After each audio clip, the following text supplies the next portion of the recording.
Friends, యోబు భార్య వచ్చి నీతిమంతుడైనటువంటి యోబును చూసి ఏమందో తెలుసా? చావరాదా? యోబు అంటున్నాడు, నువ్వు మూర్ఖురాల్లాగా మాట్లాడుతున్నావు. దేవుడు మన జీవితాల్లో చాలా సుఖాన్ని ఇచ్చాడు, చాలా సౌఖ్యాన్ని ఇచ్చాడు, చాలా సంతోషాన్ని ఇచ్చాడు. అదంతా అనుభవిస్తూ వచ్చాం. ఏమిటో కొంచెం కాలం మనల్ని ఈ కష్టాల గుండా వెళ్ళమన్నాడు, ఈ శ్రమల గుండా వెళ్ళమన్నాడు. సుఖాన్ని అనుభవించిన మనము ఈ కష్టాన్ని కూడా అనుభవించాలి కదా.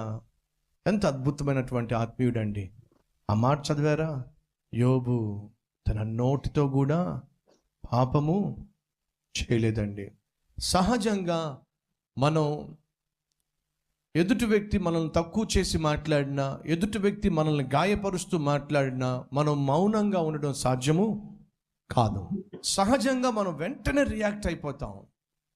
మన నోట్లోంచి వెంటనే రియాక్షన్ వచ్చేస్తుంది. కొన్నిసార్లు ఎదుటి వ్యక్తిని గాయపరిచే విధంగా మాట్లాడతాం. భర్తలు కొంతమందికి అదొక జబ్బు. భార్యను ఎప్పుడు ఏదో ఒక మాట ద్వారా గాయపరిచే ప్రయత్నం చేస్తారు, హర్ట్ చేసే ప్రయత్నం చేస్తారు. బైక్ మీద వెళ్తున్నా అదే పని, ఇంట్లో ఉన్నా అదే పని, కారులో వెళ్తున్నా అదే పని, బంధువులు వచ్చి కూర్చున్నా అదే పని. భార్యను ఏదో విధంగా హర్ట్ చేయాలి. ఆ భర్త ఆ భార్య కారులో వెళ్తూ ఉన్నారు, ఎదురుగుండా బర్రెలు వస్తూ ఉన్నాయి. భర్త కుదురుగా ఉండొచ్చుగా.